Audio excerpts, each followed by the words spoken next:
Assalamualaikum warahmatullahi wabarakatuh. Sahabat Diana Kolbi yang dirahmati Allah, semoga kita semua dibebaskan oleh Allah Subhanahu wa ta'ala dari gangguan setan laknatullah. Inilah 10 gangguan setan dalam sholat kita. Yang pertama, waswas saat melakukan takbiratul ihram. Saat mulai membaca takbiratul ihram, Allahu Akbar, ia ragu apakah takbir yang dilakukan itu sudah sah atau belum sah, sehingga ia langsung mengulanginya lagi dengan membaca takbir tersebut. Peristiwa itu terus-menerus terulang, terkadang sampai imamnya hampir ruku. Ibnu Qayyim berkata, termasuk tipu daya setan yang banyak mengganggu mereka adalah waswas dalam bersuci atau berwudu dan niat atau saat takbiratul ihram dalam sholat. Waswas itu membuat mereka tersiksa dan tidak tentram.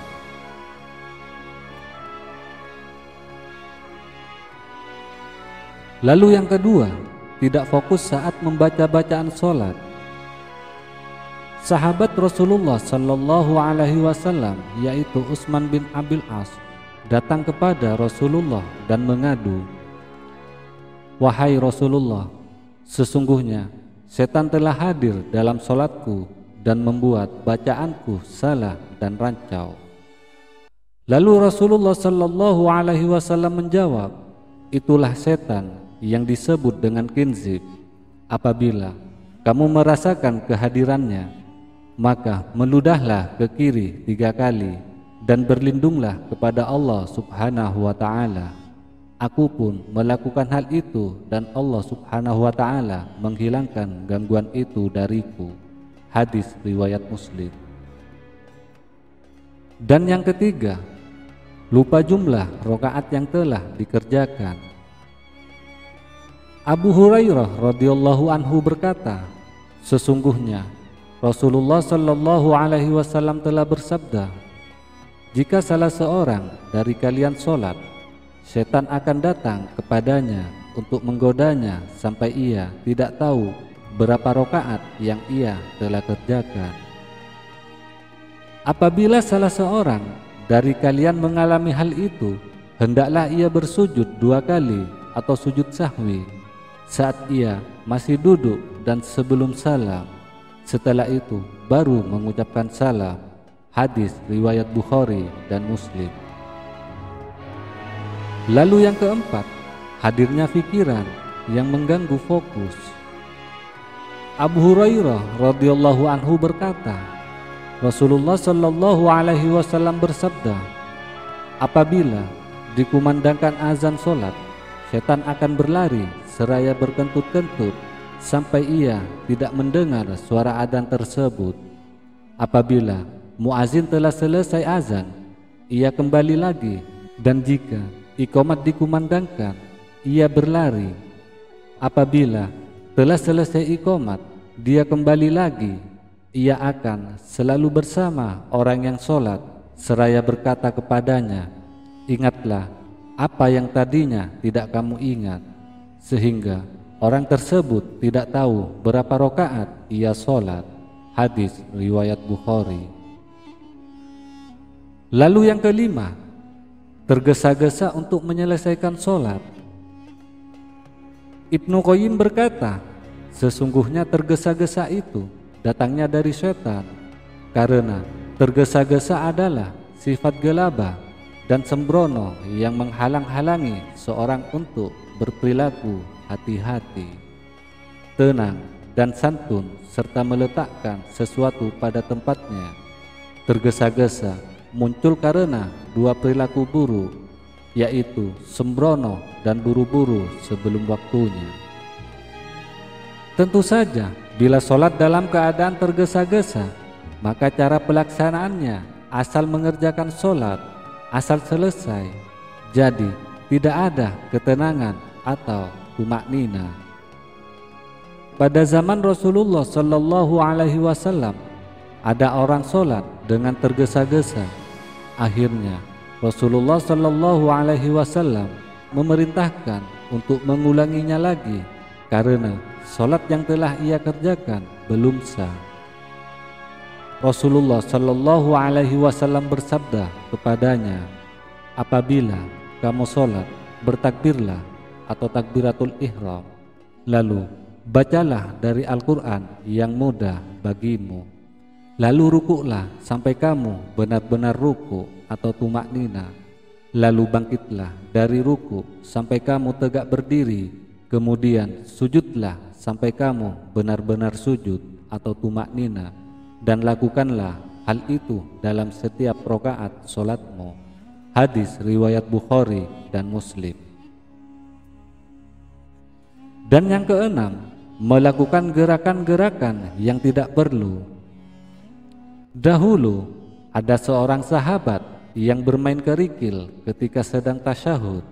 Ia membolak-baliknya melihat hal itu, maka Ibnu Umar segera menegurnya selepas sholat, jangan bermain kerikil ketika sholat, karena perbuatan tersebut berasal dari setan. Tapi kerjakanlah seperti apa yang dikerjakan Rasulullah Sallallahu Alaihi Wasallam. Orang tersebut bertanya, apa yang dilakukannya? Kemudian Ibnu Umar meletakkan tangan kanannya di atas paha kanannya dengan jari telunjuk menunjuk ke arah kiblat atau tempat sujud. Demikianlah saya melihat apa yang dilakukan Rasulullah Sallallahu Alaihi Wasallam, kata Ibnu Umar. Hadis riwayat Tirmizi. Dan yang ketujuh, pandangan ke kanan atau ke kiri ketika sholat. Dengan sadar atau tidak, seseorang yang sedang sholat memandang ke kiri atau ke kanan. Itulah akibat godaan setan penggoda. Karena itu, setelah takbiratul ihram, pusatkanlah pandangan pada satu titik, yaitu tempat sujud, sehingga perhatian kita menjadi fokus dan tidak mudah dicuri oleh setan. Dalam sebuah hadis yang diriwayatkan oleh Aisyah radhiyallahu anha, ia berkata, saya bertanya kepada Rasulullah Sallallahu Alaihi Wasallam tentang hukum menengok ketika sholat. Lalu Rasulullah Sallallahu Alaihi Wasallam menjawab, itu adalah curian setan atas sholat seorang hamba. Hadis riwayat Bukhari. Lalu yang kedelapan, menguap dan mengantuk. Rasulullah Shallallahu Alaihi Wasallam bersabda, menguap ketika sholat itu dari setan. Karena itu, bila kalian ingin menguap, maka tahanlah sebisa mungkin. Hadis riwayat Tabrani. Dalam riwayat lain, Rasulullah Shallallahu Alaihi Wasallam bersabda, adapun menguap itu datangnya dari syaitan, maka hendaklah seseorang mencegahnya atau menahannya selagi bisa. Apabila ia berkata, ha, berarti setan tertawa dalam mulutnya. Hadis riwayat Bukhari dan Muslim. Lalu yang kesembilan, bersin berulang kali saat sholat. Setan ingin mengganggu kekusukan sholat dengan bersin, sebagaimana yang dikatakan Abdullah bin Mas'ud, menguap dan bersin dalam sholat itu dari setan. Hadis riwayat Tabrani. Ibnu Hajar menguraikan pernyataan Ibnu Mas'ud, bersin yang tidak disenangi Allah Subhanahu wa Ta'ala adalah yang terjadi dalam sholat, sedangkan bersin di luar sholat itu tetap disenangi Allah Subhanahu wa Ta'ala. Hal itu tidak lain karena setan memang ingin mengganggu sholat seseorang dengan berbagai cara. Lalu yang ke-10, terasa ingin buang angin atau buang air. Rasulullah Shallallahu Alaihi Wasallam bersabda, apabila salah seorang dari kalian bimbang atas apa yang dirasakan di perutnya, apakah telah keluar sesuatu darinya atau tidak, maka janganlah sekali-kali ia keluar dari masjid sampai ia yakin telah mendengar suara atau keluarnya angin atau mencium baunya. Hadis riwayat Muslim. Semoga kita semua dijauhkan dari godaan-godaan setan yang terkutuk. Wassalamualaikum warahmatullahi wabarakatuh.